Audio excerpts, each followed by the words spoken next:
আমরা এখানে কি করছি? আমাদের গন্তব্য কোথায়? যেন আমরা একদিন ঘুম থেকে উঠলাম আর তারপরে অনুষ্ঠানে আপনাকে স্বাগতম। কোনো প্রশ্ন করবে না, তাল মিলে চলতে থাকো। যতবার উপার্জন করো, চেষ্টা করো যেন ফতুর না হয়ে যাও।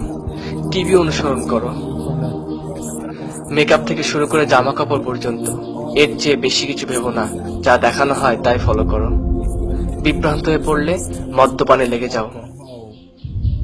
এখনো মাথায় প্রশ্ন ঘুরছে, রেডিওর ভলিউমটা বাড়িয়ে দাও। ডুবে থাকো নেশা, সেক্স, রক অ্যান্ড রোলে। আমি শুধু জানতে চাই, এই চক্রাকারে ঘুরতে থাকা জীবনধারার বাইরে কি আর কিছুই নেই? বৃদ্ধ হয়ে মারা যাওয়া, একটি সুখী পরিবার রেখে যাওয়া, আর রেখে যাওয়া একগাদা সম্পত্তি যার মালিক হবে অন্য কেউ। কবরে যাওয়ার আগে আমি আসলেই জানতে চাই, কারণ জীবন নিয়ে সিনেমিনি খেলতে রাজি নই বাজি ধরতে। এই সামান্য কিছু প্রশ্নের উত্তর খুঁজে ফিরছি। আমরা এখানে কি করছি? আমাদের লক্ষ্য কি? আমরা এখানে আসলাম কিভাবে? কে আমাদেরকে এত নিখুঁত ভাবে তৈরি করলো? মৃত্যুর পর কি হয়? এই পৃথিবী কি আসলেই গুরুত্বপূর্ণ? এসব প্রশ্নগুলোর উত্তর দিতে চাই না, কারণ প্রয়োজন নেই তো উত্তর জানার। এই জীবনে তো কোনো উদ্দেশ্য নেই, আমাদের অস্তিত্ব তো শুধুই প্রাকৃতিক। সেক্ষেত্রে আমাকে একটি প্রশ্ন করতে দিন, তুমি কি নিজেই নিজের স্রষ্টা, নাকি কেউ তোমাকে তৈরি করেছে? কারণ তুমি এমন এক সৃষ্টি, ত্রুটি মুক্ত, ক্ষমতা অসমান্তরাল। তুমি সর্বোচ্চ বুদ্ধিমত্তার অধিকারী। আমি শুধু সাধারণ যুক্তি ব্যবহার করছি। এমন ক্যামেরা পৃথিবীতে নেই যা মানুষের চোখের ধারে কাছে আসতে পারে। না আছে এমন কম্পিউটার যা মানুষের মস্তিষ্কের সমান হতে পারবে। পৃথিবীর সব মানুষ মিলেও একটি মাছিও তৈরি করতে পারবে না। এত এত নিদর্শন, তবু আমরা অস্বীকার করি। বিজ্ঞান বলতে চায় এই সবকিছুই শূন্য থেকে এসেছে, অথচ একটি সরল হিসাব, 0+0+0 কখনোই 1 হয় না। তবে কোথা থেকে এই মহাবিশ্বের নিয়ম এবং বৈচিত্র্য আসলো? সবকিছু মূল থাকে, আবিষ্কারক কিংবা স্রষ্টা। এই ভিডিওটা দেখতে পাচ্ছেন কারণ কেউ ভিডিওটা আপলোড করেছে। তাই আমরা বিগ ব্যাং বিশ্বাস করতে পারি, বা পারি যিনি তা ঘটালেন তার ওপর।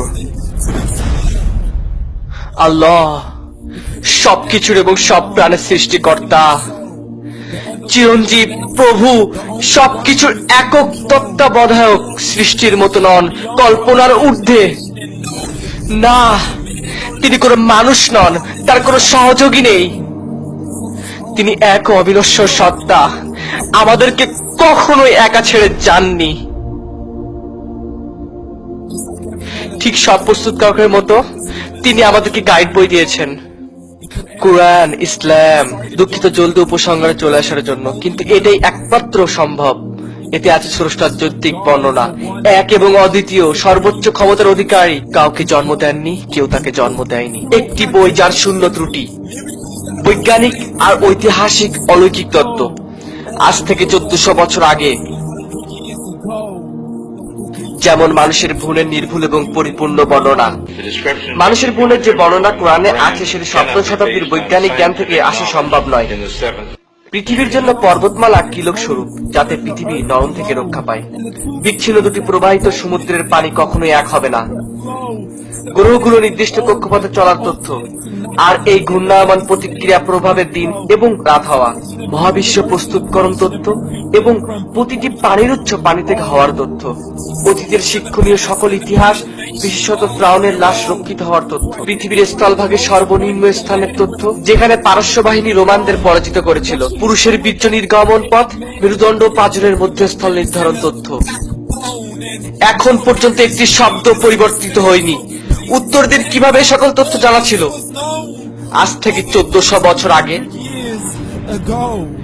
এমন এক ব্যক্তির উপর যে লিখতে বা পড়তে জানতেন না, শুধু উচ্চারণ করতেন, যা ফেরেশতা বাণী নিয়ে আসতো।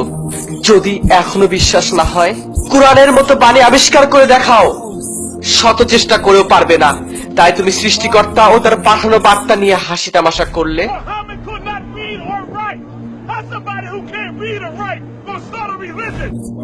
তার বইগুলোকে রূপকথার গল্প পড়ে নাকচ করে দেয়, যাতে আমরা আমাদের জীবন গড়ি লোভ, লালসা, ইচ্ছে দ্বারা, বলে বেড়াচ্ছি জীবন তো একটাই, যত খুশি ফুর্তি করো, আমরা বাঁচবো, মরে যাব, তারপর মাটির সাথে মিশে যাব। তুমি খালি একবারই বাঁচবে, ভুল। গাছপালা মারা যাবার পর বৃষ্টি আসলে নতুন করে তার জীবন ফিরে পায়। আল্লাহ প্রতিশ্রুতি যে আমাদেরকেও ঠিক একইভাবে তিনি পুনরুজ্জীবিত করবেন, আঙ্গুলের ছাপ থেকে নিয়ে পায়ের তলা পর্যন্ত অনুরূপ অবস্থায়। যখন সর্বদ্রষ্টা সর্বশক্তিমান আমাদেরকে এত কাছ থেকে দেখছেন, অবশ্যই আমাদের পরীক্ষা নেওয়া হচ্ছে, আমাদের সম্পদ, স্বাস্থ্য, পরিবার সবকিছুর মাধ্যমে। তাই বিশ্বাস করো, আমরা অবশ্যই পুনরুজ্জীবিত হব এবং ফিরে যাব সৃষ্টিকর্তার সামনে। হিসাব নেওয়া হবে আমাদের প্রতিটি কাজের, যখন তিনি আমাদের আমলনামা দিয়ে বলবেন, পড়ো, ভালো মন্দ, ছোট বড় আর বাকি যা কৃতকর্ম করেছো, তোমার হিসাব গ্রহণের জন্য তুমিই যথেষ্ট। এখন আমার সাথে রাগ করো না। তুমি ভেবেছিলে আমার কাছে কখনো ফিরে আসতে হবে না। তোমাকে পুরো একটি জীবন দিয়েছিলাম আমাকে খোঁজার জন্য, কিন্তু তুমি ব্যস্ত ছিল ওসব কিছু নিয়ে যাচ্ছিল ক্ষণিকের। পড়ো, সুসংগ তাদের জন্য যারা বিশ্বাস করেছে। আর যদি তুমি বিশ্বাস না করো তাহলে পড়ো, সেই দিনটি তোমার প্রথম দিন হতে দিও না। পড়ো।